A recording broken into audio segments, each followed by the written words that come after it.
Assalamualaikum warahmatullahi wabarakatuh. Perkenalkan, nama saya Muhammad Arjunazar Hasan.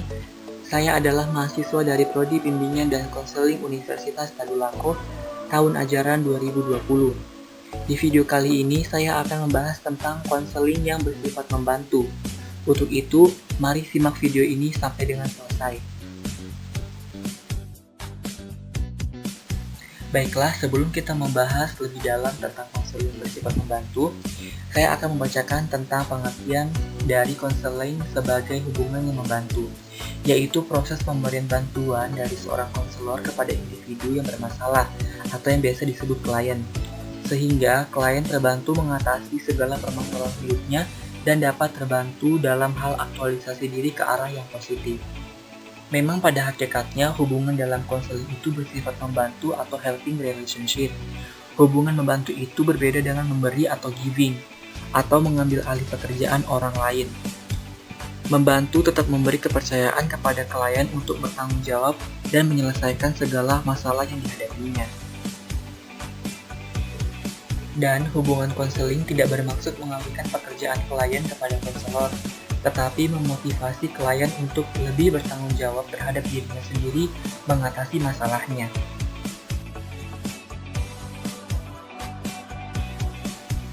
Nah, menurut Surya, ada beberapa kualitas hubungan konseling yang tidak dapat dijumpai dalam hubungan lain, yaitu yang pertama, ketulusan konselor dalam hubungan membantu ditandai dengan sikap ramah, hangat, dan bersahabat, dapat mengunggah klien untuk lebih meyakini dirinya. Yang kedua, pemahaman yang diberikan konselor terhadap klien dengan segala latar belakang dan masalah-masalahnya dapat membuat klien merasa diterima. Yang ketiga, ketulusan orang akan diperoleh dan berkembang melalui interaksi dengan konselor yang tulus. Yang keempat, resiko yang timbul dari hubungan dengan konselor dengan sendirinya tidak menimbulkan akibat yang bersifat merusak, akan tetapi dapat menunjang perkembangan. Dan yang terakhir, respon-respon baru akan diperoleh melalui serangkaian interaksi dalam hubungan yang bersifat membantu. Dalam konseling, klien belajar bagaimana membuat respon yang baru dan efektif dalam berinteraksi dengan lingkungannya.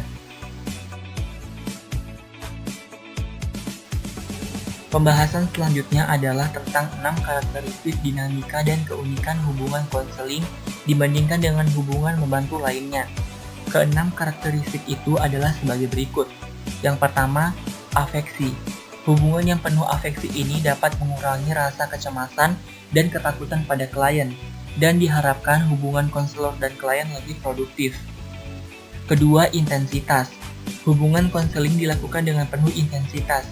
Hubungan konselor dan klien yang intensitas diharapkan dapat saling terbuka terhadap resepsinya masing-masing. Tanpa adanya hubungan yang intensitas, hubungan konseling tidak akan mencapai pada tingkatan yang diharapkan. Yang ketiga, pertumbuhan dan perubahan. Hubungan konseling bersifat dinamis. Hubungan konseling terus berkembang sebagaimana perubahan dan pertumbuhan yang terjadi pada konselor dan klien. Hubungan tersebut dikatakan dinamis jika dari waktu ke waktu terus terjadi peningkatan hubungan konselor dan klien, pengalaman bagi klien, dan tanggung jawabnya. Dengan demikian, pada klien terjadi pengalaman belajar untuk memahami dirinya sekaligus bertanggung jawab untuk mengembangkan dirinya. Yang keempat yaitu privasi. Dalam hubungan konseling perlu adanya keterbukaan klien, dan keterbukaan ini harus bersifat rahasia atau privasi. Yang kelima, dorongan. Konselor dalam hubungan konseling memberikan dorongan atau suportif kepada klien untuk meningkatkan kemampuan dirinya dan berkembang sesuai kemampuannya. Dan yang terakhir adalah kejujuran. Hubungan konseling didasarkan atas saling kejujuran dan keterbukaan, serta adanya komunikasi searah antara konselor dan kliennya. Nah, berikutnya saya akan menjelaskan ciri-ciri dari hubungan membantu, yaitu yang pertama, hubungan helping adalah penuh makna dan bermanfaat. Kedua, afeksi sangat cocok dalam hubungan helping. 3. Keutuhan pribadi tampil atau terjadi dalam hubungan helping. Keempat, hubungan helping terbentuk melalui kesepakatan bersama individu-individu yang terlibat. Kelima, hubungan terjalin karena individu yang hendak dibantu membutuhkan informasi, pelajaran, advice, bantuan, pemahaman, dan atau perawatan dari orang lain. Keenam, hubungan helping dilangsungkan melalui komunikasi dan interaksi. Ketujuh, struktur hubungan helping adalah jelas. Kedelapan adalah upaya-upaya yang bersifat kerjasama menandai hubungan helping.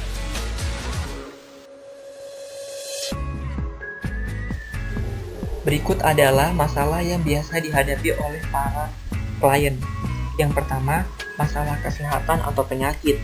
2, tindak kekerasan. 3, pekerjaan dan karir. 4, masalah sekolah.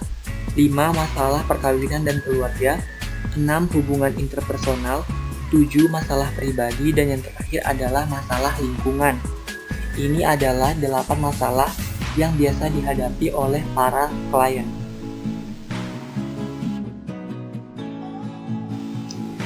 Dan pembahasan terakhir adalah tentang langkah-langkah penyelesaian masalah. Yang pertama adalah menentukan masalah. Untuk menentukan masalah sendiri, terkadang seorang klien memang bingung sampai apa masalah yang sebenarnya terjadi pada dirinya. Akibatnya, konselor tidak dapat mengetahui apa masalah yang sebenarnya terjadi pada klien tersebut. Jadi dalam hal ini, menentukan masalah adalah menjadi awal yang harus dilakukan agar konselor mengetahui apa masalah yang terjadi. Berikutnya adalah pengumpulan data. Dapat dilakukan setelah konselor mengetahui masalah yang sedang terjadi pada klien. Pengumpulan data dapat diambil dari orang-orang terdekat klien, seperti orang tua, pasangan, sahabat, ataupun teman. Mengumpulkan data sedikit susah dan sedikit gampang, karena apabila data yang kita tuju tersedia atau terbuka untuk konselor, maka tujuan mengumpulkan data akan berjalan lancar. Sebaliknya, apabila data tersebut sulit didapatkan, maka pengumpulan data akan tersendat dan konselor tidak akan bisa menganalisis data yang diinginkan sebelumnya. Tahap terakhir yakni tahap evaluasi atau follow up. Dalam tahap ini, konselor dan klien akan melakukan evaluasi atau perbaikan dalam memecahkan masalah. Meskipun hasil yang sebelumnya menurut kita sudah baik atau sesuai tujuan, alangkah baiknya tahap-tahap ini selalu dilakukan untuk mengantisipasi kesalahan-kesalahan sekecil apapun yang akan mungkin terjadi lagi. Langkah-langkah di atas harus dilakukan secara bersama, tidak bisa konseling saja yang melakukannya, melainkan klien juga harus melakukan agar semua masalah yang terjadi dapat terselesaikan dengan cepat, baik, dan menghasilkan pemikiran-pemikiran yang luas lagi, agar semua masalah tidak selalu dianggap serius.